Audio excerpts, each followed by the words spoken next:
সূরাতুল জুমার 10 নম্বর আয়াতে আল্লাহ তাআলা আমাদেরকে কর্মচঞ্চল হতে বলেছেন, কাজ করে খেতে বলেছেন। কাজে লজ্জা নেই, লজ্জা অলসতায়। কাজে লজ্জা আছে? লজ্জা কিসে? অলসতায়, অকর্মণ্যতায়। লেজিনেস খুব খারাপ, কিন্তু অ্যাক্টিভ হওয়া, এনার্জেটিক হওয়া, এটা নবীদের সুন্নাত, ঠিক কি না? তো এই আয়াতের মাধ্যমে আল্লাহ তাআলা গোটা বিশ্বের মানুষদেরকে কাজের প্রতি উৎসাহিত করেছেন। আল্লাহ বলেছেন, ফাইদা কুদিয়াতিস সালাতু ফান্তাশিরু ফিল আরদ ওয়াবতাগু মিন ফাদলিল্লাহ। যখন সালাত শেষ হয়ে যায় তখন তোমরা জমিনে ছড়িয়ে পড়ো, প্রত্যেকে প্রত্যেকের ওয়ার্ক প্লেসে চলে যাও, কাজ করো। ওয়াবতাগু মিন ফাদলিল্লাহ, আর আল্লাহর দেয়া ফজল তালাশ করো, রিজিক তালাশ করো। মসজিদের ভিতরে রিজিক আছে? কথা কয় না। মসজিদে গেলে কি টাকা পাওয়া যায়? খাওয়া পাওয়া যায় না। খাবার উৎপন্ন করতে হয় মসজিদের বাইরে, এই জমিনে। মসজিদে গেলে রহমত পাওয়া যায়। মসজিদে গেলে কি পাওয়া যায়? এজন্য মসজিদে ঢোকার সময় আমরা কোন পা দিয়ে ঢুকি আর কি পড়ি? আল্লাহুম্মা ইফতাহলি আবওয়াবা রাহমাতিক, আল্লাহুম্মা ইফতাহলি আবওয়াবা রাহমাতিক। আমরা বলি, হে আল্লাহ, আপনি আপনার রহমতের দরজা আমাদের জন্য খুলে দেন। সুবহানাল্লাহ পড়েন। এই দোয়া থেকে বোঝা গেল মসজিদে ঢুকলে কি পাওয়া যায়? সবাই বলতে হবে, কি পাওয়া যায়? মসজিদে ঢুকলে রহমত পাওয়া যায়, আর মসজিদ থেকে বের হলে রিজিক পাওয়া যায়, ফদল পাওয়া যায়। ফদল, ফদলের আরেক অর্থ হচ্ছে রিজিক। এজন্য মসজিদ থেকে যখন বেরোই কোন পা দিয়ে বেরোই আর কি পড়ি? আল্লাহুম্মা ইন্নী আসআলুকা মিন ফাদলিক। হে আল্লাহ, আপনার কাছে আমি আপনার ফদল চাই, রিজিক চাই। এই ফদলের কথাই আল্লাহ কোরআনে বললেন, فَإِذَا قُضِيَتِ الصَّلَاةُ فَانتَشِرُوا فِي الْأَرْضِ وَابْتَغُوا مِن فَضْلِ اللَّهِ وَاذْكُرُوا اللَّهَ كَثِيرًا لَعَلَّكُمْ تُفْلِحُونَ। সুবহানাল্লাহ পড়েন। আল্লাহ ডেকে বললেন, গোলাম, যখন সালাত শেষ হয়ে যায় জমিনে ছড়িয়ে পড়ো, মসজিদে বসে থেকো না। আদেশটা কার?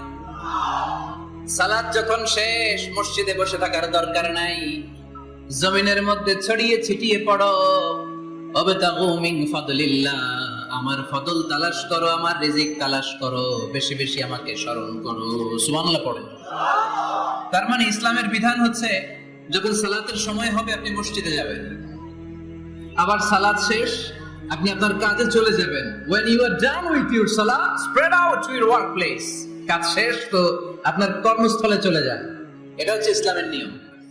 নামাজের আজান যখন হবে সবাই মসজিদে ঢুকবে, সালাম ফিরিয়ে নামাজ শেষ সবাই মসজিদ থেকে বের হয়ে যাবে। শিক্ষক চলে যাবে স্কুলে, কৃষক চলে যাবে ফসলের খেতে, ব্যবসায়ীরা চলে যাবে শপিং মলে, মেম্বার অফ দা পার্লামেন্ট চলে যাবে সংসদ ভবনে। যে যার কাজের মধ্যে সে তাড়াতাড়ি ইনভলভ হয়ে যাবে। সালাত শেষ, কাজে ঝাঁপিয়ে পড়ো, আদেশ টাকা। তাহলে ইসলামে ইবাদতের অ্যাটিটিউডটা বুঝতে পারছেন? কাজের সময় কাজ, নামাজের সময়। আওয়াজ করে বলেন, কাজের সময়, নামাজের সময়। সুন্দর হয়েছে না বিষয়টা? ফাইদা কুদিয়াতিস সালাতু ফান্তাশিরু ফিল আরদ। যখন তোমাদের সালাত শেষ তখন জমিনে ছড়িয়ে পড়ো। জমিনটাকে আল্লাহ আমাদের জন্য উর্বর বানিয়েছেন। জমিনে বীজ রোপণ করে দিলেই এখানে ফসলের ব্যবস্থা করে দেয় কে? ওয়াল্লাযী জাআলা লাকুমুল আরদা যালুলান ফামশু ফি মানাকিবিহা ওয়া কুলু মির রিজকি ওয়া ইলাইহিন নুশুর। তিনি তো এমন সত্য যিনি তোমাদের জন্য জমিনটারে ফ্ল্যাট বানিয়ে দিয়েছেন, সমতল বানিয়ে দিয়েছেন। এই জমিনের অলিতে গলিতে, বনে বাদারে, রাস্তায়, সাগরে, পাতালে, পাহাড়ে, বিভিন্ন জায়গায় তোমরা ঘুরে বেড়াও। সেখানে যে আমি আল্লাহর রিজিক তালাশ করো। সুবহানাল্লাহ। এই জমিনটাকে আল্লাহ সাহালাতুল মাসালিক, চলার জন্য সহজ বানিয়ে দিয়েছেন। ফ্ল্যাট, উঁচু নিচু নাই। এই যে প্যান্ডেলের এখানে উঁচু নিচু আছে, আজকে এইখানে যদি উঁচু হতো ওইখানে নিচু হতো, আমরা ঠিক মতো দেখতে পারতেন? বিমান থেকে এটা খুব সুন্দর দেখা যায়, জমিনটা খুব ফ্ল্যাট দেখা যায়, সমতল। এই সমতল হওয়ার কারণে এখানে চাষাবাদের সুযোগ সুবিধা করে দিয়েছে কে? তাহলে বোঝা গেল এই জমিনটা সমতল এবং উর্বর, ভেরি ফার্টাইল ল্যান্ড। আমাদের সালাত শেষ আমরা কাজে চলে যাব। আবার আজান হলে মসজিদে ঢুকে যাবে, এটাই হচ্ছে ইসলামের নিয়ম। সাইয়েদনা ওমর ফারুক যখন মসজিদে নববীর ইমাম, তিনি ইয়ামান দেশের কিছু লোকদের সাথে সাক্ষাৎ করলেন। কোন দেশের? ইয়ামান, যুদ্ধ বিধ্বস্ত একটা দেশ। এখন প্রাচীন নগরী হাদরামাউত, বা'লাবাক, এই ইয়ামান দেশের কিছু লোকের সাথে তিনি সাক্ষাৎ করলেন। তারা গোল হয়ে বসে থাকে, নামাজের পরে যায় না, বসে বসে সুবহানাল্লাহ পড়ে, আলহামদুলিল্লাহ পড়ে জিকির করে। ওমর ফারুক ভাবলেন দেখি পরের ওয়াক্তে কি হয়। উনি আসরের নামাজে ইমামতি করতে আসলেন, এসে দেখলেন ইয়ামানের লোকেরা মসজিদের বারান্দায় আশেপাশে বসে আছে, সবাই যায়, এরা যায় না।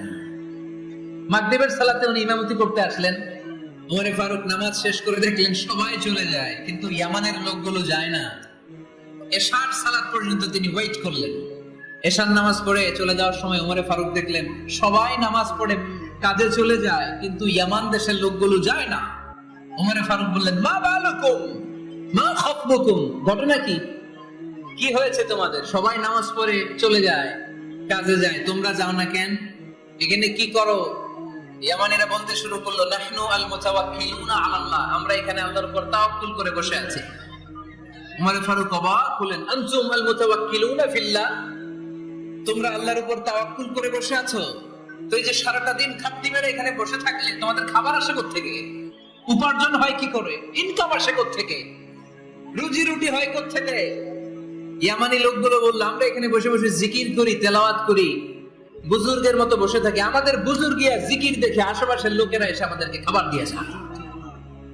ওমর ফারুক বললেন, সর্বনাশ, তাইলে তো তোমরা আল মুতাওয়াক্কিলুনা ফিল্লাহ নও, তোমরা হচ্ছে আল মুতাওয়াক্কিলুনা আলা বা'দিকুম বা'দা, একে অপরের উপর নির্ভরশীল। যারা প্লেটে করে খাবার নিয়ে আসে তোমরা তাদের উপর তাওয়াক্কুল করছো, কারণ তারা যদি প্লেট ভরে খাবার নিয়ে আসে তোমাদের পেটে কোনো দানা পানি পড়বে না।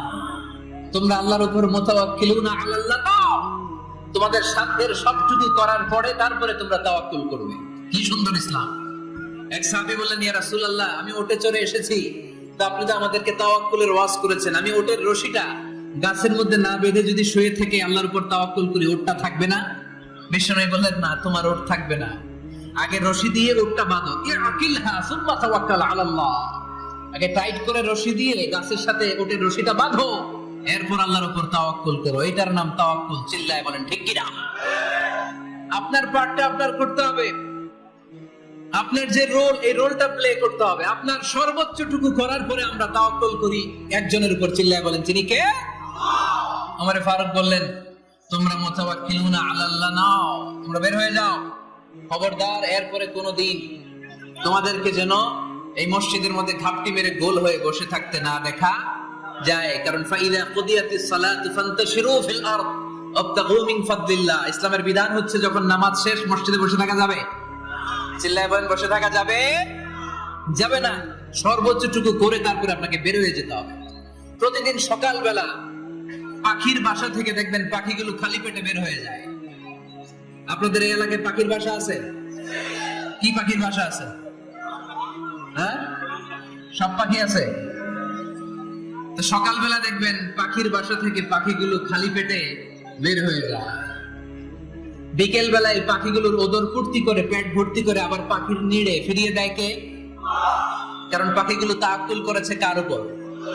পাখিগুলো তাওয়াক্কুল করে যদি পাখির নিড়েই বসে থাকতো, ওদের পেটে খাবার আসতো? কথা বলেন। বিশ্বনবী এটাই বললেন, তাকদু খিমাসান ওয়া তারুহু বিতানা, তোমরা যদি পাখির মতো তাওয়াক্কুল করো, মানে আল্লাহর উপর তাওয়াক্কুল করে জমিনে বের হয়ে যাও, তোমাদেরও রিজিকের দায়িত্ব নিয়ে নিবে কে? সকালবেলা প্রতিটা পাখি না খেয়ে বের হয়ে যায়, একটা পাখির পেটের ভেতরে কোনো দানা পানি নাই, কিন্তু আল্লাহর উপর তাওয়াক্কুল করে পাখিগুলো যখন বের হয়ে যায়, বিকেল বেলা পেট ভর্তি করে, ওদর ভর্তি করে আবার পাখির নিরে পাখিগুলোরে ফিরিয়ে দেয় কে? পাখিগুলো কি আমাদের মতো খাবার জমা করে রাখতে পারে? আমরা তো 7 দিনের বাজার একবারে করে ফ্রিজে রাখি, পাখিদের ফ্রিজ আছে না? আছে। আমাদের অতিরিক্ত টাকা হলে আমরা ব্যাংকে ব্যালেন্স করে রাখতে পারি, অ্যাকাউন্ট করে রাখতে পারি, পাখিরাও তো অ্যাকাউন্ট করে রাখে না? না, প্রতিদিন না খেয়ে বের হয়। কালকে ওই পাখিটা কি খাবে, কোন জায়গা থেকে তার রিজিকের ব্যবস্থা হবে আল্লাহ ছাড়া কেউ জানে। এটার নাম তাওয়াক্কুল। এটার নাম কি? আমাদের সাধ্যের, আমাদের ক্যাপাসিটি, আমাদের ক্যাপাবিলিটির সবটুকু করে আমরা তাওয়াক্কুল করি একজনের উপর। চিল্লায় বলেন তিনি কে?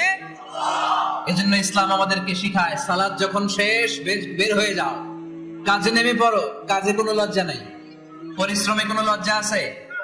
যিনি রিক্সা চালায় এতে তার কোনো লজ্জা আছে? দিনমজুর, কুলি, ঠেলা গাড়ি চালায়, ছোট্ট ব্যবসা করে, এতে কোনো লজ্জা আছে? লজ্জা নাই। খেয়াল রাখবেন, লজ্জা হচ্ছে অলসতায়। লজ্জা কিসে? বিষ্ণু ঈসা ইসলাম বলেছেন, মা আকালা আহাদুন তুআমান কাত্তু খায়রুম মিন আইয়াকুলা মিন আমালি ইয়াদি। নিজ হাতে উপার্জিত খাবারের চেয়ে, অর্থের চেয়ে শ্রেষ্ঠ খাবার পৃথিবীর কোন মানুষ কোনদিন ভক্ষণ করে নাই। চিল্লায় কোন সুবহানাল্লাহ। শ্রেষ্ঠতম খাবার নিজ হাতে উপার্জিত খাবার। ঘাম ঝরিয়ে যে অর্থ উপার্জন করা হয়, যে ইনকাম করা হয়, এটা হালাল। আর হালাল খেয়ে দোয়া করলে কবুল করে কে?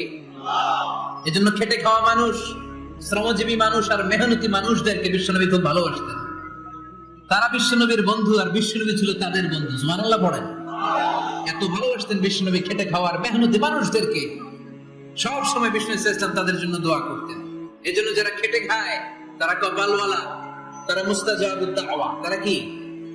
মুস্তাজাবুদ দাওয়া মানে এমন ব্যক্তি যে ব্যক্তি দোয়া করতে দেরি হয় কিন্তু দোয়া কবুল হতে দেরি হয় না। আপনারা এখানে ব্যবসা করেন কে কে? দেখি তো, হাত তোলেন তো। ব্যবসা, মাশাআল্লাহ, অনেক ব্যবসায়ী আছে তো দেখি। আচ্ছা, হাত নামান। চাকরি করেন কে কে? চাকরিও তো অনেক করে দেখি, হাত নামান। প্রবাসী, ছুটিতে দেশে আসছেন। হুজুর আমি আছি, কই? আপনি দেখতে আসছেন? মাশাআল্লাহ। কোন দেশে থাকেন? সৌদি আরব। আলহামদুলিল্লাহ। সৌদিতে ভালো লাগে নাকি সৌদি স্বপ্নের দেশ, থাকতে থাকতে জীবন শেষ? ইনশাআল্লাহ। আচ্ছা, ইউনিভার্সিটির স্টুডেন্ট আছো কারা কারা দেখি? মাশাআল্লাহ, হাত নামাও। ক্লাস 5 থেকে ইন্টারমিডিয়েট পর্যন্ত পড়াশোনা করতেছো অথবা দাখিল আলিম পর্যন্ত, কারা কারা দেখি? মাশাআল্লাহ, হাত নামাও, হাত নামাও। একবারও যারা হাত তোলেন না এবার তারা হাত তোলেন। আপনারা কি করেন? হ্যাঁ, বেকার। বাংলাদেশে চাকরির বাজার খুব মন্দা, ঠিক কিনা? বাংলাদেশ ইন্ডিয়াতে চাকরি পেতে অনেক কষ্ট। সামান্য একটা পদের জন্য যেখানে চেয়েছে ক্লাস 8 পাস, এখানে ডবল মাস্টার ডিগ্রি অ্যাপ্লাই করছে কয়েক লক্ষ। এজন্য আমাদেরকে উদ্যোক্তা হতে হবে। You have to be the entrepreneur. আমাদের উদ্যোক্তা দরকার, বেশি বেশি নতুন নতুন উদ্যোক্তা।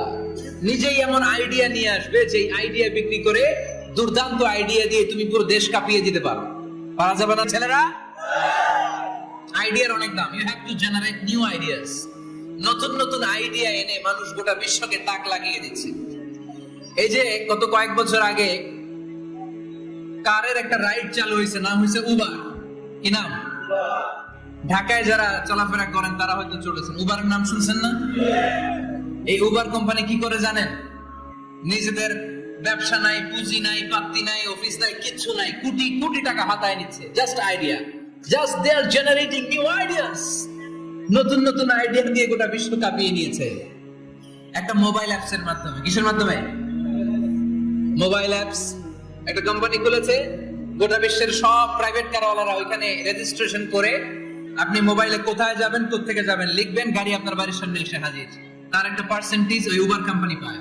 ইউনাইটেড স্টেটস অফ আমেরিকার একটা স্টেট আছে সান ফ্রান্সিসকো, ওইখান থেকে শুরু করছে। 775টা সিটিতে ওদের অপারেশন আছে। বাংলাদেশে ঢাকাতেও আছে। আমি মালয়েশিয়াতে থাকি, ওখানেও আছে, ওখানেও আমরা চড়ি।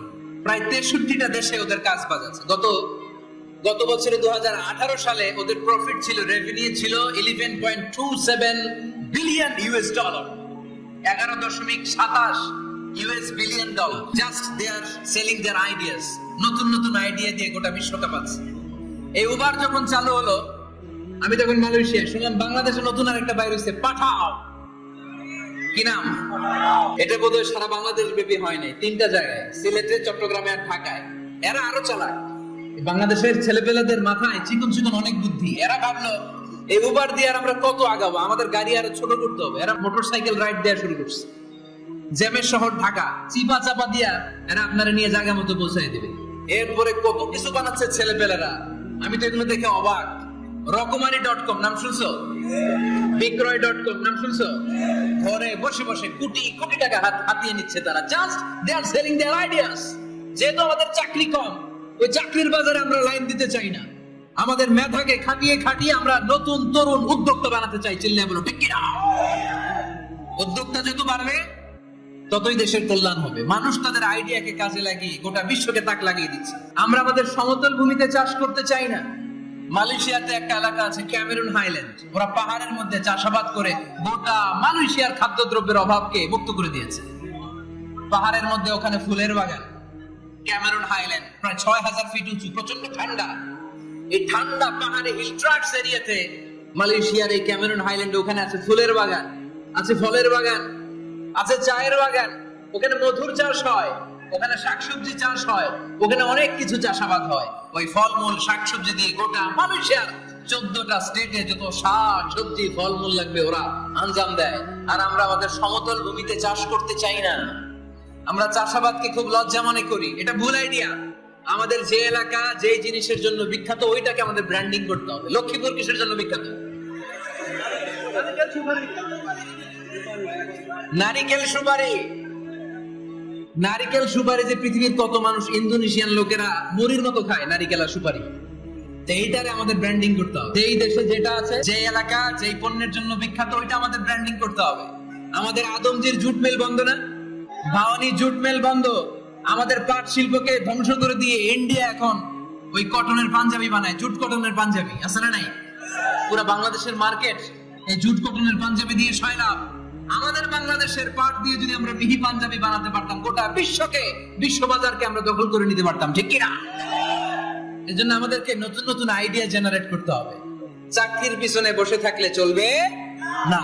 আর আজান যদি হয়ে যায় ছুটে যাবো মসজিদে, আর নামাজ শেষ হলে আমরা আমাদের কাজের দিকে চলে যাবো। চিল্লায় বলেন ঠিক কিনা? যেটাই করবো আমরা ভালোভাবে করবো। আল্লাহ বলেছেন লিয়াবলুয়াকুম আইয়ুকুম আহসানু আমালা। আওয়াজ করে উত্তর দিতে হবে। জান্নাতে যেতে হলে 100তে কত নাম্বার পেতে হবে? হ্যাঁ, হয় নাই? 51। কি নাম তোমার? হ্যাঁ, ফরহাদ। জান্নাতে যেতে হলে 100তে আমার দরকার 51। 100তে কত লাগবে? فأما من ثقلت موازينه فهو في عيشة راضية। সেদিন মিজানের পাল্লা যার ভারী হয়ে যাবে সে আনন্দ উৎসবে থাকবে। তো মিজানের পাল্লা ভারী হওয়ার জন্য 100তে আমার কত পাওয়া লাগবে? কত পাওয়া লাগবে? 51 পেলেই হয়ে যাবে। এজন্য আল্লাহ বলছেন লিয়াবলুয়াকুম আইয়ুকুম আহসানু আমালা। যেটাই করবে ভালোভাবে করবে। আল্লাহ এটা পরীক্ষা করতে চান যে আমরা ভালোভাবে কে কতটুকু আমল করেছি। যারা আরবি বোঝেন আলেম ওলামা আপনারা জানেন, এখানে আল্লাহ বলেননি লিয়াবলুয়াকুম আইয়ুকুম আকসারু আমালা। আল্লাহ এটা দেখতে চান যে তোমাদের মধ্যে থেকে কে বেশি আমল করে। এটা বলছে আল্লাহ? বলে নাই। আল্লাহ বলেছে লিয়াবলুয়াকুম আইয়ুকুম আহসানু আমালা, যে ভালো করে করে। এজন্য আমরা যাই করি না কেন কি করে করব? আওয়াজ করে বলতে হবে। কেমন করে করব? যে কোনো কাজ করো না ভাই, যে কোনো কাজ করো, কাজ না হয় সবার চেয়ে সবচেয়ে সুন্দর। পড়েন, যে কোনো কাজ করো না ভাই, যে কোনো কাজ করো, তা যেন হয় সবার চেয়ে সবচেয়ে সুন্দর। পড়েন, যে কোনো কাজ করো না ভাই, যে কোনো কাজ করো, তা যেন হয় সবার চেয়ে সবচেয়ে সুন্দর। হোক না সেটা পড়ালেখা, রঙের ভাষায় ছবি আঁকা। পড়েন, হোক না সেটা পড়ালেখা, রঙের ভাষায় ছবি আঁকা, হোক না সেটা সামান্য কাজ কিংবা মহত্তর, তা যেন হয় সবার চেয়ে সবচেয়ে সুন্দর। যে কোনো কাজ করো না ভাই, যে কোনো কাজ করো, তা যেন হয় সবার চেয়ে সবচেয়ে সুন্দর। চিৎকার করে বলেন ঠিক কিনা? আমরা যেটাই করি না কেন এটা ভালো করে করার দরকার আছে না নাই? এজন্য কাজে আর শ্রমে কোনো লজ্জা নাই। লজ্জা হচ্ছে অলসতায়। লজ্জা কিসে? অলসতায়। বিষ্ণু ঈসা ইসলামের কাছে এক সাহাবী এসে বলল, ইয়া রাসূলুল্লাহ আ'তিনি শাইআন, আপনি আমাকে কিছু দান করেন, আমার কিছুই নাই। বিষ্ণু বললেন, তোমার কিছু নাই? সাহাবী বললেন, ইয়া রাসূলুল্লাহ ঘরে আমার শুধু 2টি জিনিস আছে। কয়টা? চিল্লায় বলেন কয়টা? এক হচ্ছে একটা জামা, 2 হচ্ছে পানি খাওয়ার একটা জগ। বিষ্ণু বললেন, এই 2টাই নিয়ে আসো। বিশ্বনবীর কথা শুনে ওই সাহাবী ঘর থেকে জামা নিয়ে আসলেন। পানি খাওয়ার জগ নিয়ে আসলেন। বিশ্বনবী সাল্লাল্লাহু আলাইহি ওয়াসাল্লাম ওনার মোবারক হাত দিয়ে এক হাতে জামা ধরে আরেক হাতে পানির জগটা ধরে সাহাবীদের দিকে উদ্দেশ্য করে বললেন, মাইয়াশতারি হাদাইন, এই দুইটা জিনিস কেনার মতো কে কে আছে দেখি। কয়েকজন হাত তুললো। বিশ্বনবী বললেন, কত দিয়ে কিনবা? এক সাহাবী বলে, ইন্নী আশতারিহিমা বিদিরহাম। ও নবী, যদিও এগুলো আমার দরকার নাই, কিন্তু আপনি যেহেতু নিলামে ডাক তুলেছেন, ইয়া রাসূলুল্লাহ, ইয়া হাবিবাল্লাহ, আপনার সম্মানে আমি 1 দিরহাম দিয়ে দুইটা জিনিস কিনে নেব। 1 দিরহাম, একটা জামা, একটা পানি খাওয়ার জগ, দাম কত? 1 দিরহাম। বিশ্বনবী বললেন, না না, 1 দিরহাম তো অনেক কম হয়ে যায়। মাইয়াজিদু আলা যালিক, এর চেয়ে বেশি দামে কে কিনবা? আরেক সাহাবী হাত তুলে বলতে লাগলেন, ইয়া রাসূলুল্লাহ, ইয়া হাবিবাল্লাহ, ওয়া ইন্নী আশতারিহিমা বিদিরহামাইন, আমি এই জামাটার পানি খাওয়ার জগটা 1 দিরহাম নয় 2 দিরহামের বিনিময়ে কিনতে চাই। বিষ্ণু ইসা ইসলাম ওই সাহাবাকে দিয়ে দিলেন। দিয়ে 2 দিরহাম নিয়ে যে লোকটা ভিক্ষা করতে এসেছিল তার হাতে 2 দিরহাম দিয়ে বললেন, যাও 1 দিরহাম দিয়ে ঘরে খাবার কিনে দিয়ে আসো, আরেক দিরহাম দিয়ে একটা কুঠার কিনে নিয়ে আসো। শুনতেছেন? কি কিনে নিয়ে আসো? কুঠার দিয়ে কি করে? গাছ কাটে। ওই সাহাবী কুঠার কিনে নিয়ে আসার পরে বিশ্বনবী নিজ হাতে কুঠারের মধ্যে একটা কাঠের হাতল লাগায় দিলেন। আল্লাহু আকবার। হাতল ছাড়া কুঠার ইউজ করা যাবে? বিশ্বনবী নিজ হাতে ওই কুঠারের ভিতরে একটা হাতল লাগায় দিলেন আর বললেন, লা উরিদু আন আরাকা 15 আইয়াম, এই কুঠার নিয়ে জঙ্গলে যাও, গায়ে অনেক শক্তি আছে, কাঠ কাটো, এই কাঠ কেটে বাজারে বিক্রি করো, সামনের 15 দিন যেন আমি আমার চোখের সামনে তোমার না দেখি। বিশ্বনবীর পরামর্শ অনুযায়ী কুঠার নিয়ে ওই সাহাবী জঙ্গলে চলে গেলেন। কাঠ কেটে বাজারে বিক্রি করতে করতে 15 দিন পরে 10 দিরহাম নিয়ে বিশ্বনবীর দরবারে হাজির হয়ে গেলেন। 10 দিরহাম নিয়ে বিশ্বনবীর কাছে হাজির হয়ে গেলেন। সাহাবী এসে বলল, ইয়া রাসূলুল্লাহ, এখন আর আমার ভিক্ষা করা লাগে না, আমার গায়ে অনেক শক্তি আল্লাহ দিয়েছে, আই এম ভেরি এনার্জেটিক, আপনার দেয়া বরকতের কুঠার দিয়ে আমি কাঠ কেটে কেটে স্বাবলম্বী হতে শুরু করেছি। সুবহানাল্লাহ পড়েন। আমি এখন 10 দিরহামের মালিক। বিশ্বনবী বললেন, লা আইয়াহতাতিবা আহাদুকুম হুসমাতান আলা দাহরিহি খায়রুম মিন আইয়াসআলা শাইআন ফায়ুতিয়াহু আও ইয়ামনাহু। যাদের গায়ে শক্তি আছে তারা ভিক্ষা না করে কাঠ কেটে পিঠে সেই বোঝা নিয়ে বাজারে বিক্রি করা অনেক ভালো। কারণ কারো কাছে যদি তুমি হাত পাতো সে দিতেও পারে, নাও দিতে পারে, আর কষ্ট করলে কষ্ট কোনোদিন বৃথা যায় না। চিল্লায় বলেন ঠিক কি না? বিষ্ণু ইসা ইসলামের অনুপ্রেরণায় এই সাহাবা অল্প কিছুদিনের ব্যবধানে স্বাবলম্বী হয়ে গেলেন। What is the moral of the story?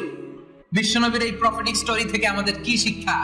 Lesson number 1, বিশ্বনবী চাইলেই ওই 2 দিরহাম দিয়ে বলতে পারতো, যাও খাবার দাবার কিনে ফ্যামিলিতে দিয়ে আসো। সে ওই 2 দিরহাম নিয়ে খাবার দাবার কিনে ফ্যামিলিকে খাইয়ে রাত্রে আবার ভিক্ষায় নামতো। কথা কন, রাত্রে কি করতো? ভিক্ষায় নামতো। বিষ্ণু ইসা ইসলাম তাকে কাজ করে খাওয়ার জন্য উৎসাহ দিলেন। পাশাপাশি বিষ্ণু ইসা ইসলাম পার্মানেন্ট সলিউশন দিলেন। এজন্য পার্মানেন্ট সলিউশনের ব্যবস্থা করতে হবে। অনেকে আমরা যাকাত দেই, যাকাতের শাড়ি দেই, যাকাতের লুঙ্গি দেই, আছে না নাই? না, যাকাতের শাড়ি, যাকাতের লুঙ্গি বলতে কোনো কথা ইসলামে নাই। এগুলো খুব কম দামি শাড়ি, যাদেরকে এগুলো দেওয়া হয় তাদেরকে অপমান করা হয়, ঠিক কি না? আল্লাহ বলেছেন, ওয়ালাকাদ কাররামনা বানি আদম, I have dignified the status of the sons of Adam. আমি আদমের সব সন্তানদেরকে সম্মানিত করেছি। সুবহানাল্লাহ পড়েন। আপনাদের চেয়ে সম্মানিত কেউ আছে? মানুষের চেয়ে সম্মানিত গোটা বিশ্বে আর কোনো মাখলুকাত আছে? নাই। এজন্য যাকাতের শাড়ি দেয়া যাবে না, যাকাতের লুঙ্গি দেয়া যাবে না। যাকাতের শাড়ি আপনারা দেখছেন, এটারে একবার ধোয়ার পরে দ্বিতীয়বার পরা যায় না। মশারি কি পাতলা, এর চেয়ে পাতলা। এই জন্য যাকাতের শাড়ি, যাকাতের লুঙ্গি বলতে ইসলামে কোনো পরিভাষা নাই। আপনাকে স্বাবলম্বী করে দেওয়ার চেষ্টা করতে হবে। যারা বিজনেস ম্যাগনেট আছেন তারা একসাথে হয়ে একটা স্ট্রং যাকাত ম্যানেজমেন্ট প্ল্যাটফর্ম করতে পারেন, যেখান থেকে আপনারা বিভিন্ন থানায়, বিভিন্ন গ্রামে বাছাই করে করে কিছু ভাইদেরকে যাকাত দিতে পারেন স্বাবলম্বী করার উদ্দেশ্যে। যেই ফ্যামিলিকে আছে, কি নাম এটা? পল্লী উন্নয়ন ক্লাব। মাশাআল্লাহ, যাকাত ফান্ড দিয়ে বিদেশে লোক পাঠায়। এর চেয়ে সুন্দর পদ্ধতিতে যাকাত বিতরণ আর হতে পারে যেই লোকটাকে, যেই ছেলেটাকে বিদেশে পাঠানো হয়েছে, ওই ফ্যামিলিটা আর কোনোদিন যাকাতের শাড়ি নেওয়ার জন্য লাইনে দাঁড়াবে?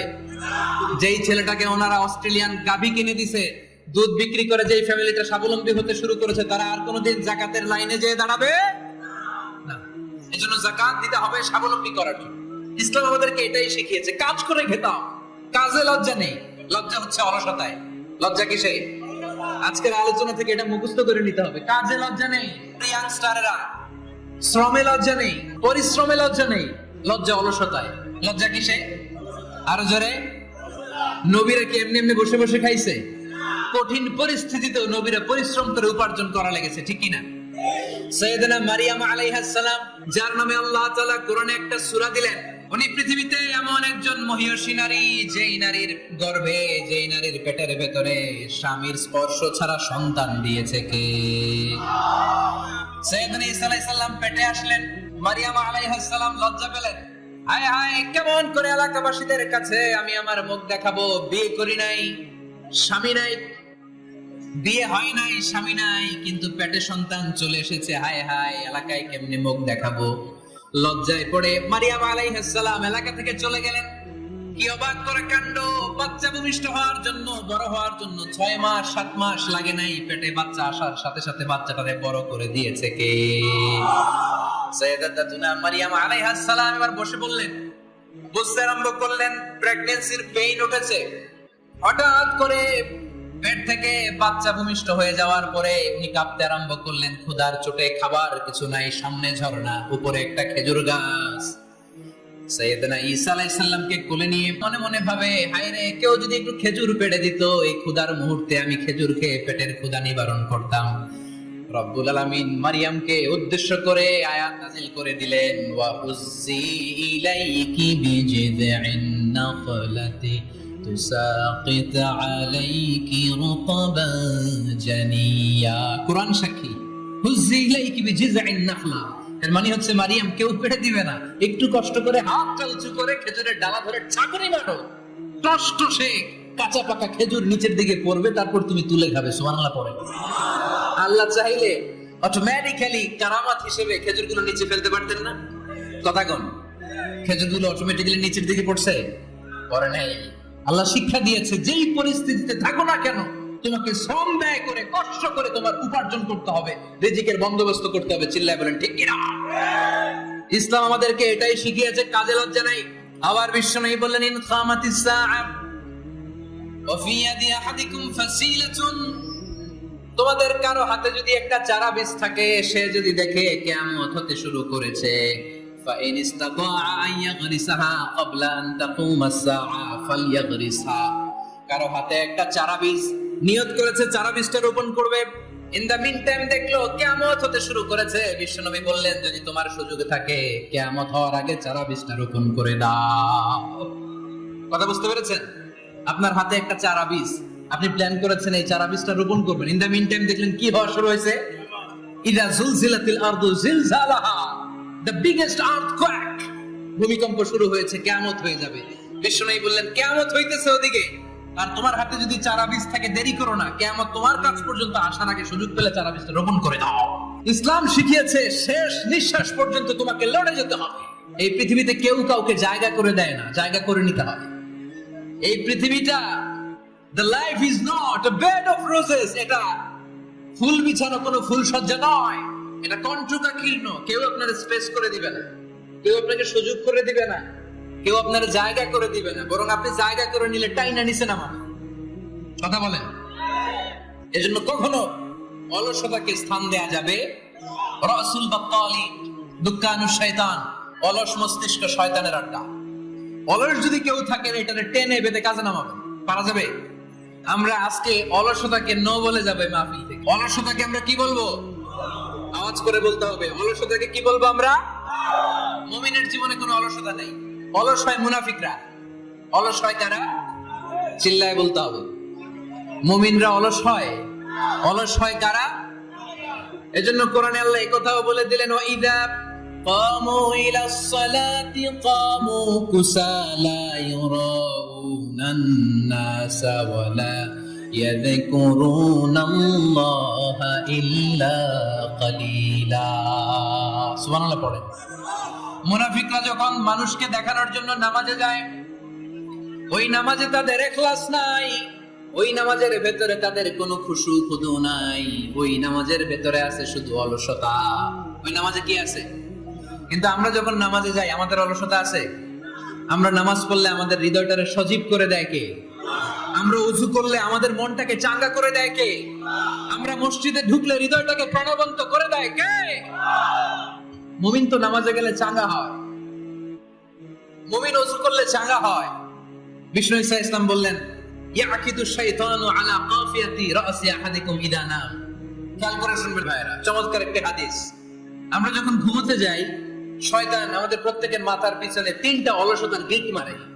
কয়টা? আওয়াজ করে বলেন। 3টা অলসতার গিট মারে। ইয়াকিদু শাইতানু আলা কাফিয়াতি রাসি আহাদিকুম সালাসা উকাব। 3টা গিট মারে যখন আমরা ঘুমোতে যাই। অলসতার 3টা গিট মেরে আমাদের কানের সামনে এসে ফিসফিস করে মন্ত্র পড়তে থাকে, আলাইসা লাইলুন তাওয়িলুন ফারকুদ, আলাইসা লাইলুন তাওয়িলুন ফারকুদ। বিশাল লম্বা রাত, ঘুমাও, অনেক সময় আছে, ঘুমাও। রাত 5টা বেজে যাচ্ছে, তাহাজ্জুদের সময় শেষ হয়ে যাচ্ছে, তখনও শয়তান বলে রাত অনেক লম্বা, ঘুমাও। ফজরের সময় পার হয়ে যাচ্ছে, সূর্য উঠে যাচ্ছে, শয়তান বলে আলাইসা লাইলুন তাওয়িলুন ফারকুদ, এখনো অনেক সময় আছে, লম্বা লম্বা লম্বা চৌড়া রাত পড়ে আছে, তুমি ঘুমাও। বিশ্বনবী বললেন, ফাইন ইস্তাইকাযা ওয়া যাকারাল্লাহ ইনহাল্লাত উকদাহ।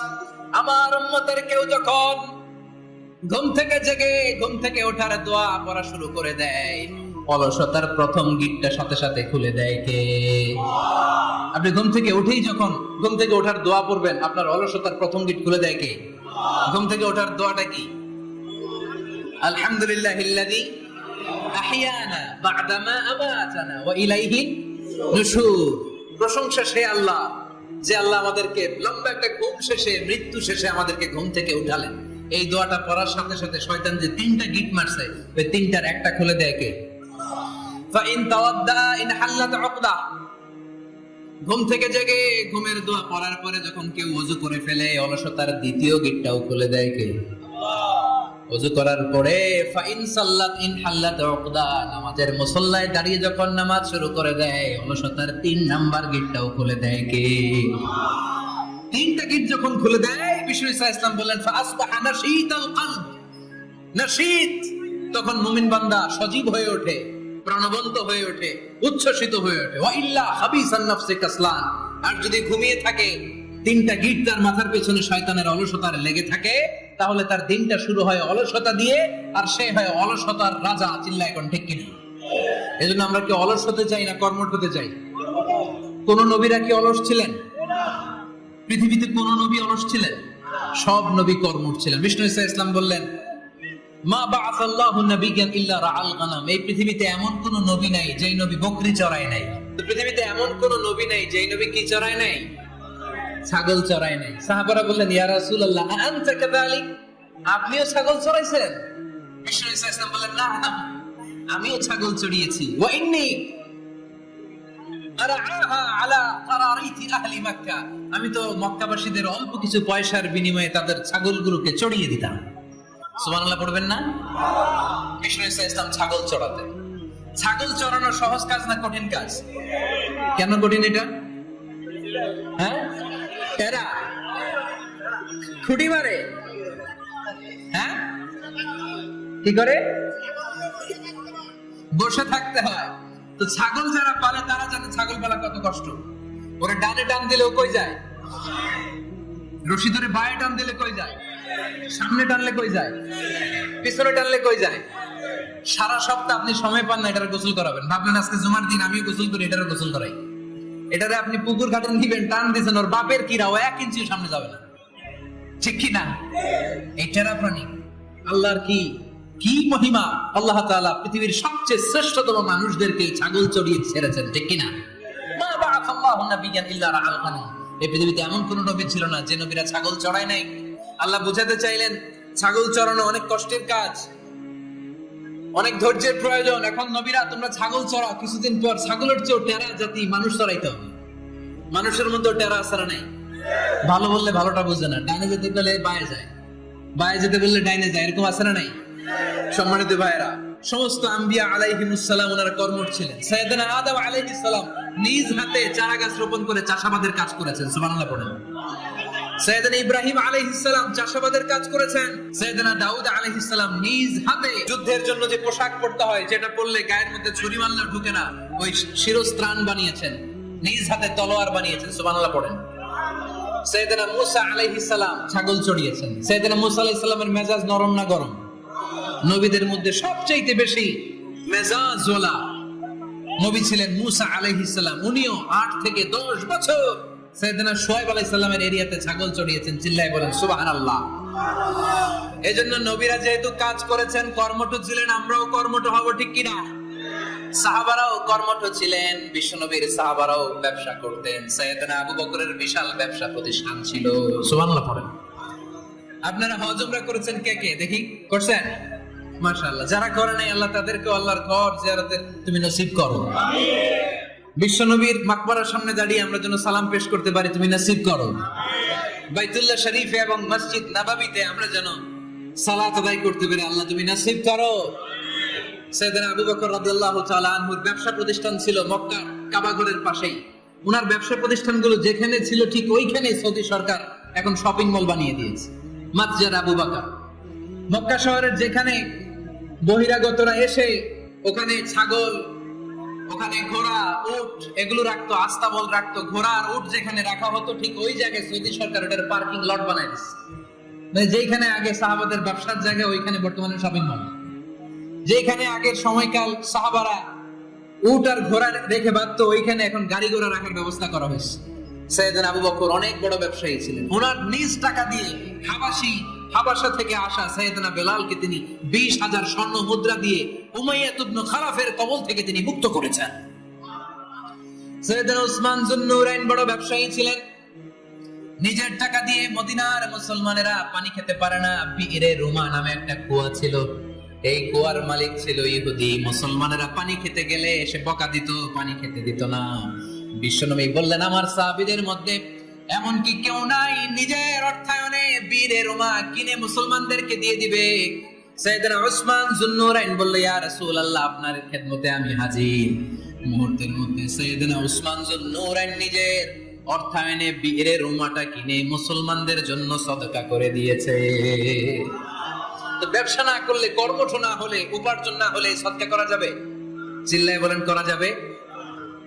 সুনানে তিরমিজির বর্ণনা, বিষ্ণু ঈসা ইসলাম মক্কা থেকে যত সাহাবারা হিজরত করে মদিনায় এসেছে, মদিনাতে কোন না কোন সাহাবার সাথে বিশ্বনবী ভ্রাতৃত্বের বন্ধনে আবদ্ধ করে দিয়েছে, সুবহানাল্লাহ পড়েন। এজন্য মক্কা থেকে যারা এসেছে এদেরকে বলে মুহাজির, এদেরকে কি বলে? আর মদিনায় যারা ছিল এদেরকে বলে আনসার, এদেরকে কি বলে? আওয়াজ করে উত্তরে দিবেন। মক্কা থেকে যারা এসেছে তাদের নাম, আর যারা মদিনার সাহাবী তাদের নাম আনসার। মক্কা থেকে হিজরত করে যে সমস্ত সাহাবারা এসেছিল তারা ছিল মদিনার মেহমান। বিশ্বনবী এক এক মক্কার সাহাবীকে মদিনার এক এক সাহাবীর সাথে ভ্রাতৃত্বের বন্ধনে আবদ্ধ করে দিলেন। আব্দুর রহমান ইবনে আউফ রাদিয়াল্লাহু তাআলা আনহু, ওনার সাথে ভ্রাতৃত্বের বন্ধনে যে সাহাবীকে বিশ্বনবী আবদ্ধ করে দিলেন, ওনার নাম হচ্ছে সাআদ ইবনে রাবিয়া। কি নাম? মদিনার অনেক বড় ব্যবসায়ী। বিশ্বনবী বললেন, ও আব্দুর রহমান ইবনে আউফ, সম্পদ ছেড়ে দিয়ে, পরিবার ছেড়ে দিয়ে, স্থাবর সব ছেড়ে দিয়ে আল্লাহ রাসূলের ভালোবাসায় মক্কা থেকে মদিনায় এসেছো।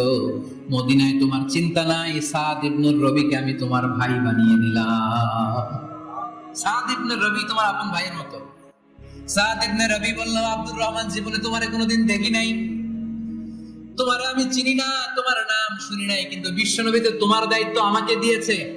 আমার যে বড় ধনী এই মদিনার মধ্যে দ্বিতীয় কেউ নাই। আজ থেকে তুমি আমার ভাই, আজ থেকে তুমি আমার কি?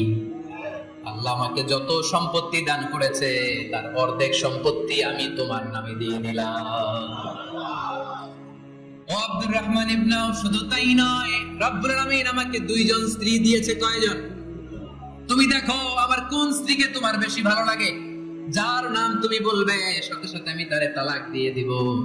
তার ইদ্দত পালন শেষে তুমি তাকে বিয়ে করে তোমার সাথে নিয়ে যাবা। সুবহানাল্লাহ। কারণ বিশ্বনবী তোমার দায়িত্ব আমার কাঁধে দিয়েছে, তুমি আমার ভাই। আমি মদিনার সবচেয়ে বড় ধনী, আমার অর্ধেক সম্পদ আমি তোমারে দিয়ে দিব। আমার দুই স্ত্রীর এক স্ত্রীকে তোমারে দিয়ে দিব। সাইয়েদনা আব্দুর রহমান ইবনে আউফ এই কথা শুনে অবাক হলেন। অবাক হয়ে উনিও এক অবাক কথা বললেন। উনি বললেন, লা হাজাতা লি ফি ইয়া আখি, ও আমার প্রাণের ভাই, তোমার কথা শুনে আমার হৃদয়টা ভরে গিয়েছে, কিন্তু তোমার সম্পদেরও দরকার আমার নাই, তোমার স্ত্রীরও দরকার আমার নাই। বারাকাল্লাহু ফি মালিক ওয়া লি আহলিক, আল্লাহ তোমার মালেও বরকত দেখ, তোমার সম্পদেও বরকত দেখ। তুমি শুধু একটু কষ্ট করবা। কি কষ্ট? দুল্লানি আলা সুক, show me the way to the market. তুমি মদিনায় কোনো মার্কেট আছে কিনা, শপিং মল আছে কিনা, ব্যবসা প্রতিষ্ঠান আছে কিনা আমারে দেখায় দাও। সুবহানাল্লাহ পড়ো। আমরা হইলে কি করতাম?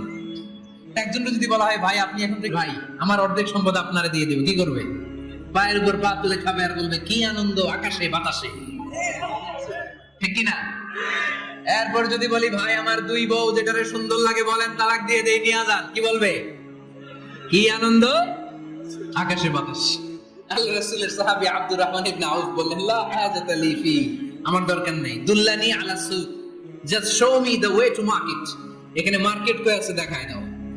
অবাক হয়ে গেলেন সাদ বিন রাবিব, বললেন, ও আব্দুর রহমান ইবনে আউফ, ঠিক আছে, তুমি যদি নিতে না চাও, তোমারে আমি জোর জবরদস্তি করব না। শুনে রাখো, মদিনাতে ইহুদিদের কয়নুকার একটা বাজার আছে।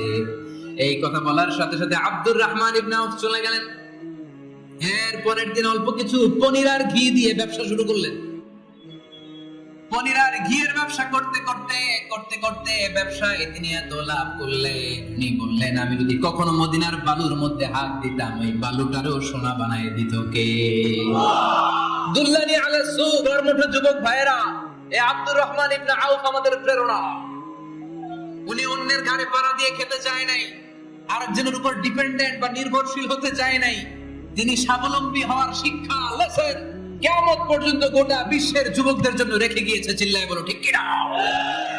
দুল্লানি আলা সুক, show me the way to market. Market কোথায় দেখাও।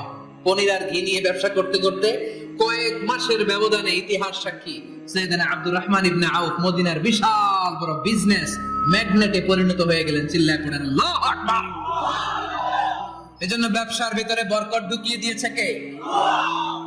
বিষ্ণু বললেন, আত-তাজিরা সাদুকাল আমিন মা'আন নাবিয়্যিন ওয়াস সিদ্দীকিন ওয়াশ শুহাদা'i ওয়াস সালিহিন। আমানতদার ব্যবসায়ী, তারা সাধারণ কোনো মানুষ নয়, কিয়ামতের দিন নবীদের সাথে হাসর হয়ে যাবে। আপনারা যারা ব্যবসা করেন, এটা সাধারণ বিষয় নয়। বিষ্ণু ইসলাম নিজেও ব্যবসায়ী ছিলেন। ওনার জীবনের প্রথমে তিনি খাদিজা রাদিয়াল্লাহু তাআলা আনহার ব্যবসার স্টাফ হয়ে কাজ শুরু করেছেন, এরপর নিজে ব্যবসা শুরু করেছেন। এরপরে খাদিজাতুল কুবরা রাদিয়াল্লাহু তাআলা আনহা সব সম্পত্তি বিয়ের পরে বিশ্বনবীর পায়ের সামনে ঢেলে দিয়েছেন। বললেন, ইয়া রাসূলুল্লাহ, এই সম্পদ আমি আপনাকে দিয়ে দিলাম, আপনি ইচ্ছামতো দিনের প্রয়োজনে খরচ করেন। সুবহানাল্লাহ পড়েন। এজন্য বিষ্ণু ইসলাম আমাদের জন্য উপমা, আব্দুর রহমান ইবনে আউফ আমাদের জন্য উপমা। যারা ব্যবসা করেন তারা বিষ্ণু ইসলামের সুন্নাহ পালন করছেন। আত-তাজির আস-সাদুক আল-আমিন। বিষ্ণু বললেন, সত্যবাদী আমানতদার ব্যবসায়ী, যে ব্যবসা করতে যে মিথ্যা কথা বলে না। অনেক ব্যবসায়ীরা আছে পণ্য চালানোর জন্য মিথ্যা কথা বলে আর কসম কাটে, আছে না নাই? এমনটা করা যাবে? সকালবেলা স্ত্রীরে বলে, এই গরুগুলা বিক্রি করবো, তুই একটা দাম কত কমো? স্ত্রীরে শিখাই দিচ্ছে, এই গরুর দাম তুই 40,000। তো বউ বলে, ঠিক আছে, দাম কইলাম 40,000। এরপরে বাজারে যখন গরু বিক্রি করতে যায়, একজন যখন বলে যে, ভাই এটা 30,000 টাকা দিয়ে কিনবো, ভাই আল্লাহর কসম সকালে একজন 40,000 দাম কইছে, আমি দেই নাই। আছে না নাই? কৌশল করে, বউরে শিখাইছে সকালে, তুই দাম কর 40,000। তো বাজারে যায়, সকালে একজন দাম করছে, দাম করে কইছে 40,000 দেইনি, আপনার 30,000 কেমনে দেই? এরকম ডাকাইতে আছে না নাই? আরে নাই, আমি কই নাই, এরা কই আছে। সম্মানিত ভাইয়েরা, এজন্য আজকের মাহফিল থেকে আমরা যেটা শিখলাম সেটা হচ্ছে, পরিশ্রমে কোনো লজ্জা আছে? আমরা কাজ করে খাবো, ঠিক কিনা? Never under estimate any job. যুবক ভাইয়েরা শুনতেছো? এরকম আওয়াজ করতে হবে, কান খাড়া করে শুনো। Never under estimate any job. কোন চাকরিকে ছোট করে দেখা যাবে, whether it's small or big, you don't care. এটা কেয়ার করা যাবে না। ছোট্ট চাকরি পাইলে ঢুকে যাবে, বড় অফার আসলে পরে ঢুকবা। এটা ছোট কাজ, এটা হোটেলের ওয়েটার, এটা ছোট্ট স্টাফ, এটা কেরানি না, কাজ কাজই। কাজের মধ্যে কোনো ছোট বড় নাই। খেটে খাওয়া মানুষকে বিশ্বনবী অনেক সম্মান করতেন। বিষ্ণু ইসলাম খেটে খাওয়া মানুষদেরকে এত ভালোবাসতেন, বিদায় হজের মতো এত গুরুত্বপূর্ণ ভাষণও এই মেহনতি মানুষদের কথা বাদ যায় না। সুবহানাল্লাহ পড়বেন না? দিনটা ছিল জুমাবার। বিষ্ণু ইসলাম আরাফাতের ময়দানে দাঁড়িয়ে ঐতিহাসিক একটা ভাষণ দিলেন। এই ভাষণের নাম হলো বিদায় হজের ভাষণ। এই বিদায় হজের ভাষণেও খেটে খাওয়া মানুষের কথা বিশ্বনবী বাদ দেয় না। বিশ্বনবী বলেছেন, আরিক্কাকুম, খবরদার, অধীনস্থ কর্মচারীদের সাথে খারাপ আচরণ করো না। আতঈমুহুম মিম্মা তাকুলুন ওয়াকসুহুম মিম্মা তালবিসুন। খবরদার, মনে রেখো, তোমরা যা খাবে তোমাদের অধীনস্থ কর্মচারীদেরও তা খাওয়াবে, তোমরা যা পড়বে তাদেরও তা পড়াবে। বিশ্বনবী শেষ নিঃশ্বাস ত্যাগ করে যাওয়ার আগে যেই কয়েকটা কথা বলেছিলেন তার মধ্যে মেহনতি মানুষদের জন্য কথা আছে না নাই? বিষ্ণু ইসলাম যখন শেষ নিঃশ্বাস ত্যাগ করবেন তিনি বলেছিলেন, আসসালাত আসসালাত, উম্মতেরা নামাজ নামাজ নামাজ ছেড়ে দিও না, নামাজ তরক করো না, নামাজ কাজা করো না। আর বলেছিলেন, অমা মালাকাত আইমানুকুম, অধীনস্থ কর্মচারীদের সাথে খবরদার খারাপ আচরণ করো না। যারা কর্মচারীদের সাথে খারাপ আচরণ করে, যারা মানুষের কাছ থেকে শ্রম নিয়ে কাজ করিয়ে টাকা দেয় না, কিয়ামতের দিন তাদের বিরুদ্ধে মামলা দায়ের করবে কে? কে করবে? হাদিসে কুদসি সাক্ষী বিষ্ণু ইসলাম বলেন, আল্লাহ তাআলা ফরমান, আনা খাসমুহুম সালাসাতুন আনা খাসমুহুম ইয়াউমাল কিয়ামা। তিন শ্রেণীর ব্যক্তির বিরুদ্ধে আল্লাহ বলেন, আমি নিজেই কিয়ামতের দিন মামলা দায়ের করব। I will be against them in the day of judgment. Three categories of people, I will be against them in the day of judgment. তিন শ্রেণীর লোক কিয়ামতের দিন তারা ছাড় পাবে না। আল্লাহ বলেন, আমি নিজেই তাদের বিরুদ্ধে মামলা দায়ের করব। এর মধ্যে এক শ্রেণীর লোক হচ্ছে রাজুলুন ইস্তাজারা জিরান ফাস্তাউফা মিনহু ওয়া লাম ইয়াতি আজরা। একজন শ্রমিক ভাড়া করে তার কাছ থেকে কাজ নিয়েছে কিন্তু তার পারিশ্রমিক আদায় করে নাই। এরকম আছে না নাই? দাপট দেখায়, দাপট দেখায় ইউনিভার্সিটির ক্যান্টিন গুলোতে। ইউনিভার্সিটির ক্যান্টিনে যে খায় মাগার বিল দেয় না, এরকম টাকায় দাসরা নাই। চায়ের দোকানে চা খায় আগে পরে দিমু, বিল দেয় না, আছে না নাই? দোকানে যে পণ্য কিনে বিল দেয় না, পরে দিমু, আছে না নাই? কিয়ামতের দিন আল্লাহ তোরে মাস্তানি ছুটাবে, চিল্লা এখন ঠিক কি না? আনা খাসমুহুম, আমি নিজেই তাদের বিরুদ্ধে মামলা দায়ের করব। কথাটা কার? এজন্য বিশ্বনবী বললেন, খবরদার, মেহনতি মানুষ, খেটে খাওয়া মানুষ, এদের দোয়া কবুল হয়ে যায়। আতুল আজিরা আজরাহু ক্বাবলা আন ইয়াজিফা আরাকুহু। খবরদার, বিশ্বনবী বললেন, শ্রমিকের ঘাম শুকিয়ে যাওয়ার আগে তাদের পারিশ্রমিক মিটিয়ে দাও। বিশ্বনবীর বিখ্যাত হাদিস, আতুল আজিরা আজরাহু ক্বাবলা আন ইয়াজিফা আরাকুহু। শ্রমিকের ঘাম মাটিতে লাগার আগে, শুকিয়ে যাওয়ার আগে তাদের পারিশ্রমিক মিটিয়ে দাও। কেননা তারা যদি বদদোয়া করে তোমার জীবনকে জাহান্নাম বানিয়ে দিবে কে? বিষ্ণু ইসলাম সব সময় খেটে খাওয়া মানুষদেরকে আগলে রাখতেন। সব সময় শুধু যে ভাষণে মেহনতি মানুষদের সাথে ভালো আচরণ করতে বলতেন, শ্রমিকদের সাথে ভালো আচরণ করতে বলতেন, এমন নয়। ওনার ব্যক্তিগত জীবন ঘাটলেও দেখা যায় উনি শ্রমিকদের সাথে কেমন আচরণ করেছেন। বিষ্ণু ইসলামের একজন খাদেম ছিল, আপনারা তার নাম জানেন? কি নাম? সবাই বলেন। আনাস। আওয়াজ করে বলেন, বিশ্বনবীর খাদেমের নাম। নামটা কেমন লাগে? ভালো লাগে? ছেলে হইলে রাখবেন তো? রাখবেন? অনেকে আমার জিজ্ঞেস করে যে আমার একটা ছেলের নাম বলে দেন। এই এলাকার যদি কারো সম্ভাব্য আগন্তুক 2 মাস পরেই ছেলে পৃথিবীতে আসবে, এর নাম রাখবেন আনাস। নাম কি রাখবেন? খাদিমু রাসূলিল্লাহ, আল্লাহ রাসূল সাল্লাল্লাহু আলাইহি ওয়াসাল্লামের খাদেম। এই খাদেমের কাছ থেকে একটু শুনেন ওনার মালিক কেমন ছিল। শুনবেন নাকি কষ্ট হচ্ছে? সম্মানিত ভাইরা, খেয়াল রাখবেন, কোন পীর সাহেবের ব্যাপারে যদি আপনি রিপোর্ট চান, পীর সাহেবের বউয়ের কাছ থেকে শুনবেন। কথা কয় না? বোঝে নাই বোধহয়। একজন পীর সাহেব হুজুর উনি কেমন, রিপোর্ট নেবেন কার কাছ থেকে? কার কাছ থেকে? বউয়ের কাছ থেকে। একজন বড় সাহেব, বড় নেতা, তার ব্যাপারে যদি রিপোর্ট পেতে চান, আমি কয়েকটা জায়গা বলে দিই, এই জায়গাগুলো থেকে রিপোর্ট দিবেন। 1 নাম্বার তার ড্রাইভার, 1 নাম্বার। 2 নাম্বার তার বাড়ির দারোয়ান, 2 নাম্বার 3 নাম্বার তার খাদেম, 3 নাম্বার, 4 নাম্বার তার ঘরের কাজের মেয়ে, 4 নাম্বার। এদের কাছ থেকে আসল রিপোর্ট পাওয়া যায়, ঠিক কিনা? এবার বিশ্বনবীর ব্যাপারে বিশ্বনবীর খাদেম কি বলে শুনবেন? বুঝে নাই বিদায়। বিশ্বনবীর ব্যাপারে বিশ্বনবীর খাদেম কি কমেন্টস করছে শুনতে চান? খাদেমের নাম আরো জোরে বলতে হবে। আনাস রাদিয়াল্লাহু তাআলা, আনাস রাদিয়াল্লাহু তাআলা আনহু বলেন, বিশ্বনবী যখন মক্কা থেকে মদিনায় হিজরত করে আসলেন, মদিনার অলিতে গলিতে আনন্দের বন্যা বয়ে গেল।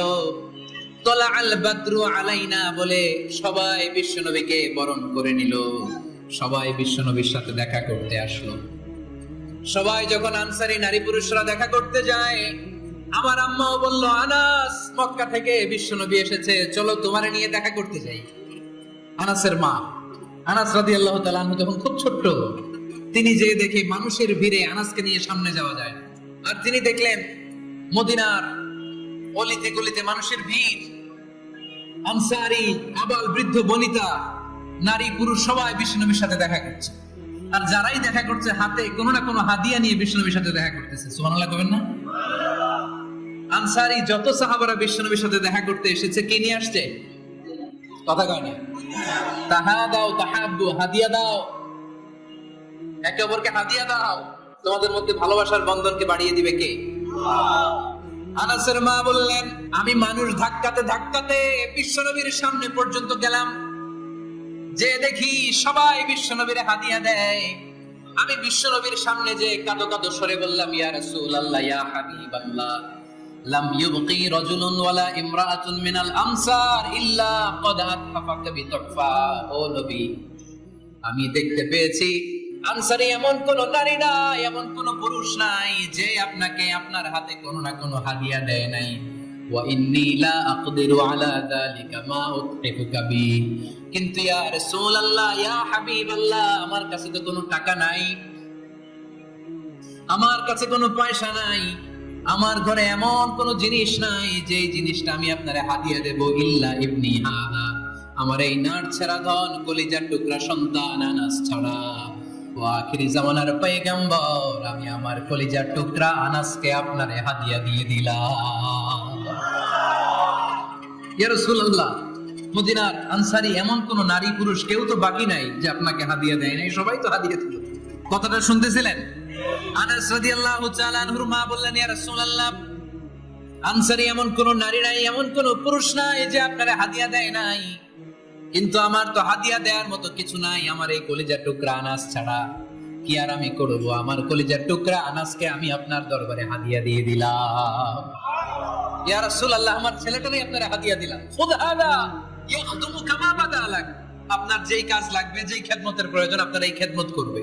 ও নবী, আমি জানি আনাস আপনার বেশি খেদমত করতে পারবে না, আনাস আপনার মেসওয়াক এনে দিবে, অজুর পানি এনে দিবে, জুব্বা লাগলে জুব্বাটা এনে দিবে, ছোটখাটো কাজ করে আপনারে সাহায্য করবে। আমার কলিজার টুকরা সন্তানকে চিরকালের জন্য আমি আপনারে হাদিয়া দিয়ে দিলাম। আনাস রাদিয়াল্লাহু তাআলা আনহু বর্ণনা করছেন, আমি দাঁড়িয়ে দাঁড়িয়ে শুনছি আমার আম্মা বলছে আমি নাকি বিশ্বনবীর জন্য হাদিয়া। সুবহানাল্লাহ পড়েন। এবার খেদমত শুরু করলো সাইয়েদনা আনাস। ছোট্ট মানুষ কি আর করবে, কতটুকু খেদমত আর করতে পারবে? বিশ্বনবীর মেসওয়াকটা এনে দেয়। সুবহানাল্লাহ পড়েন। বিশ্বনবীর আতরের শিশিটা এনে দেয়, বিশ্বনবীর জাইতুনের তেলের বোতলটা আগিয়ে দেয়, বিশ্বনবীর জামাটা প্রয়োজনে বিশ্বনবীর হাতে এনে দেয়। সাইয়েদনা আনাস বলেন, আমি 1 বছর নয়, 2 বছর নয়, 5 বছর নয়, 7 বছর নয়, 10 বছর বিশ্বনবীর খেদমত করেছি। ফামা দারাবানি, 10 বছরে একদিনও তিনি আমারে মারে নাই। সুবহানাল্লাহ। একদিন আমার গায়ে হাত তোলে নাই, হাত তোলা তো দূরের কথা, ওয়ালা সাব্বানি, কোনদিন গালি দেয় নাই, ওয়ালা আবাসা আলা ওয়াজহি, কখনো বিরক্তি সুরে ভ্রু কুঁচকে আমার দিকে বিশ্বনবী কোনদিন তাকায় নাই। সুবহানাল্লাহ পড়েন। কোনদিন আমার গায়ে হাত তোলে নাই, আরে হাত তোলা তো দূরের কথা, আমাকে ধমকি পর্যন্ত দেয় নাই। ধমকি দেয়া তো দূরের কথা, আমরা অনেক সময় বিরক্ত হয়ে ভ্রু কুঁচকাই না, এরকম বিরক্তি হলে আমরা কারো প্রতি বিরক্ত হলে কি হয়? কপাল ভ্রু কুঁচকে ওঠে, ঠিক কিনা? সাইয়েদনা আনাস বললেন, কোনদিন মারে নাই। খাদেম বলতেছে, খাদেম, বড় সাহেবের রিপোর্ট কার থেকে নিতে হয়? হয় খাদেম, নয় দারোয়ান, নয় ঘরের কাজের মেয়ে, তা না হলে ড্রাইভার। বিশ্বনবীর খাদেম বিশ্বনবীর ব্যাপারে কি কমেন্ট করছে, মা সাব্বানি ওয়ালা তারাবানি ওয়ালা আবাসা ফি ওয়াজহি। এই 10 বছরের খেদমতের জিন্দেগিতে কোনোদিন বিশ্বনবী আমারে মারে নাই, গায়ে হাত তুলে নাই। আরে হাত তোলা তো দূরের কথা, একটা ধমকও দেয় নাই। আরে ধমক দেয়া তো দূরের কথা, বিরক্তির সুরে ভ্রু কুঁচকে আমার দিকে কখনো তিনি তাকায় নাই। চিল্লায় বলো সুবহানাল্লাহ। আর আজকে মাইক পেলে মানবাধিকারের কর্মী কি সুন্দর কথা বলে, উইমেন রাইটস এর কথা বলে, শিশু শ্রম নিয়ে কথা বলে, আর বাড়িতে কাজের মেয়ের গায়ের মধ্যে খুন্তি, গরম খুন্তি পিঠের মধ্যে লাগিয়ে পিঠ ঝলসিয়ে দেয়, এরকম আছে না নাই? পত্রপত্রিকায় প্রায় দেখা যায় যে কাজের মেয়েদেরকে কি অত্যাচার করে, খুন্তি গরম করে করে চামড়ার মধ্যে লাগিয়ে স্কিন ঝলসে ফেলেছে, গ্রিলের মধ্যে বেঁধে রেখেছে, সময় মতো খাবার দেয় নাই, পিটিয়ে মাথার চুল কামিয়ে মাথা নেড়া করে দিয়েছে, এরকম আছে না নাই? এরা মানবাধিকারের ঠিকাদার, এরা মানবাধিকারের কথা বলে। আর বিশ্বনবী ইসলামের খাদেম বিশ্বনবীর ব্যাপারে বলেছে কোনদিন মায়ের তো দূরের কথা, হাত তোলা তো দূরের কথা, আরে ধমক দেয়া তো দূরের কথা, বিরক্তির চেহারা নিয়েও কোনদিন বিশ্বনবী আমার দিকে তাকায় নাই। চিল্লায় পড়েন সুবহানাল্লাহ।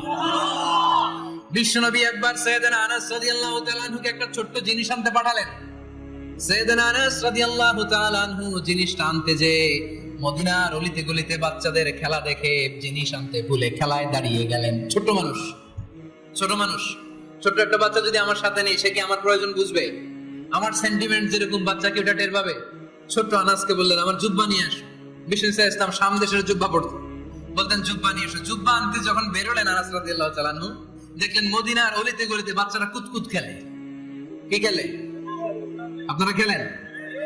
তো এই খেলা দেখে আনাস রাদিয়াল্লাহু তাআলা আনহু ভুলে গেলেন যে বিশ্বনবীর জামা আনতে হবে। উনি ভুলে যে উনিও দাঁড়িয়ে খেলা দেখতে শুরু করলেন। এখন ঘন্টার পর ঘন্টা যায়, আনাসও আসে না, জামাও আসে না। বিশ্বনবী ভাবলেন হায় রে, আনাস মনে হয় ভুলে গিয়েছে, কি আর করা যায়, নিজের জামা নিজেই নিয়ে আসে। বিশ্বনবী বের হলেন জামা আনতে, বের হয়েই দেখে মদিনার গলিতে বাচ্চারা খেলতেছে, ওইদিকে আনাস রাদিয়াল্লাহু আনহু দাঁড়ানো।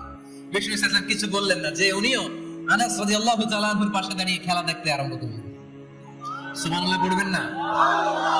সাইয়েদনা আনাস খেলা দেখতে দেখতে দেখতে দেখতে দেখতে দেখতে হঠাৎ বিশ্বনবীর দিকে চোখ পড়ে গেছে।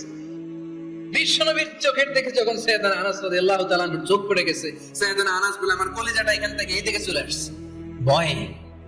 কিসে? ভয়ে।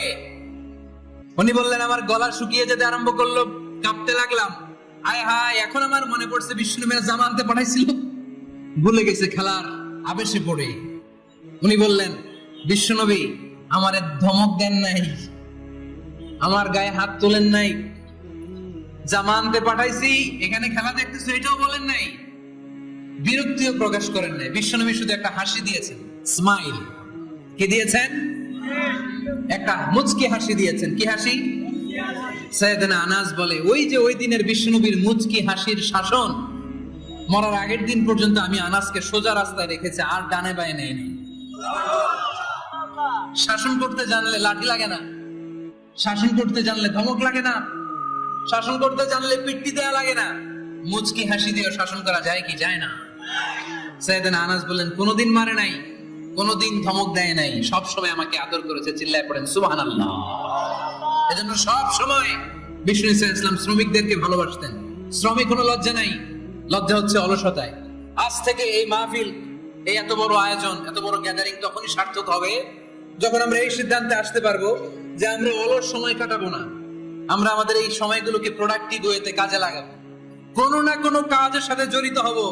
Never underestimate any job, whether it's big or small, বড় হোক বা ছোট হোক, কোনো কাজকে আমরা ছোট করে দেখবো না। যে কোনো কাজ করো না ভাই, যে কোনো কাজ করো তা যেন হয় সবার চেয়ে সবচেয়ে সুন্দর। আমাদের অবসর সময়গুলোকে কাজে লাগানোর দরকার আছে না নাই? আমরা নিজেদেরকে কর্মঠ করে, কর্মজীবী হিসেবে, শ্রমজীবী হিসেবে নিজেদেরকে প্রতিষ্ঠিত করতে চাই। রাজি আছো মুসলমান? যুবক ছেলেরা আওয়াজ করে বলো পারা যাবে? লজ্জা কিসে? লজ্জা কিসে? অনেকে টাঙ্কি মারে, এদিক সেদিক ঘুরে, আর বলে আমার আব্বা চেয়ারম্যান। আরে তোর আব্বা চেয়ারম্যান, তুই কি? আমার আব্বা MP, member of the parliament. আরে তোর বাবা এমপি, এটা তো তার গৌরব, তোর কি আছে সেটা বল। এজন্য নিজের পায়ে দাঁড়া। অলসতার সাথে আমাদের কোনো সম্পর্ক। আজকের এই মাহফিল থেকে আমরা অলসতা, অকর্মণ্যতাকে নো বলে দিলাম। অলসতাকে আমরা কি বললাম? আরো জোরে বলতে হবে, অলসতাকে কি বলবো? আর সব সময় কর্মঠ থাকবো, এনার্জেটিক থাকবো, নিজের পায়ে দাঁড়াবো, আইডিয়া জেনারেট করব, এন্টারপ্রেনার হওয়ার চেষ্টা করব, নতুন নতুন উদ্যোক্তা হওয়ার মাধ্যমে আমরা আমাদের নিজেদের ভাগ্য পরিবর্তনের চেষ্টা করব। কারণ আল্লাহ বলেছেন ইন্নাল্লাহা লা ইউগাইয়িরু মা বিকওমিন হাত্তা ইউগাইয়িরু মা বিআনফুসিহিম। আল্লাহ তাআলা ততক্ষণ পর্যন্ত কোন জাতির ভাগ্যের চাকার পরিবর্তন করে না যতক্ষণ পর্যন্ত ওই জাতি নিজে নিজের ভাগ্যের চাকার পরিবর্তন করতে না চায়। চিল্লা এখন ঠিক কি না? লাকাদ খালাকনাল ইনসানা ফি কাবাদ। আমি মানব জাতিকে কষ্ট সহিষ্ণু আর কর্ম সহিষ্ণু করে তৈরি করেছি। স্রষ্টা আমাদেরকে সৃষ্টি করে এক সংগ্রামে ঠেলে দিয়েছে। এখানে সংগ্রাম না করলে বেঁচে থাকা যায়? আমাদের সংগ্রামটা শুরু হয়েছে যখন আমরা মায়ের পেট থেকে বেরিয়েছি, ঠিক কিনা? একটা বাবার স্পার্মের মধ্যে 2 কোটি যদি শুক্রাণু না থাকে সেখান থেকে সন্তান হয় না। তার মানে এই 2 কোটি শুক্রাণুর মধ্য থেকে আপনি একজন সফল মানুষ, যিনি বাকি 2 কোটির মধ্য থেকে সব শুক্রাণুগুলোকে হারিয়ে আপনি সফল হতে পেরেছেন। সেখান থেকে দুনিয়ার বুকে আপনি যখন এসেছেন আপনাকে সংগ্রাম করে আসতে হয়েছে। যারা সিজারের মাধ্যমে পৃথিবীতে আসে তাদের এই সংগ্রামটা থাকে না, কিন্তু যারা নরমাল প্রসেসে পৃথিবীতে আসে তাদের প্রচন্ড সংগ্রাম করে প্রচন্ড চাপা খেয়ে পৃথিবীতে আসতে হয়, ঠিক কিনা? কারণ আমাদের সাইজ ছিল অনেক বড়। আমাদের মায়ের যে অঙ্গটা দিয়ে আমরা পৃথিবীতে আসব ওই জায়গাটা ছিল খুবই সরু। আমাকে সংগ্রাম করে, আমাকে যুদ্ধ করে, আমার নিজের অস্তিত্বের প্রমাণ দিয়ে চিৎকার মেরে এই পৃথিবীতে আসতে হয়েছে। চিল্লায় বলো ঠিক কিনা? এজন্য এই পৃথিবীর বুকে আমরা যতদিন থাকবো সংগ্রাম করে বাঁচতে হবে, ঠিক কিনা? পরিশ্রমে লজ্জা আছে? লজ্জা কিসে? মনে থাকবে লেলেরা, যে আয়াত দিয়ে শুরু করেছি সে আয়াত দিয়ে শেষ করছি। যখন সালাতের সময় হয় মসজিদে যাবে, আর সালাত যখন শেষ হয় তখন মসজিদের বাইরে আমরা কাজে নেমে পড়বো। রাজি আছি তো? ফাইদা কুদিয়াতিস সালাতু ফান্তাশিরু ফিল আরদি ওয়াবতাগু মিন ফাদলিল্লাহ ওয়াযকুরুল্লাহা কাসীরান লাআল্লাকুম তুফলিহুন। যখন তোমাদের সালাত শেষ হয়ে যায় তখন তোমরা কর্মস্থলে ছড়িয়ে পড়ো, আল্লাহর রিজিক তালাশ করো, তাহলে তোমাদেরকে সফল বানাবে কে? আল্লাহ আমাদের সবাইকে কথাগুলো বোঝার ও আমল করার তৌফিক দান করুক। আমরা পড়ি আমিন।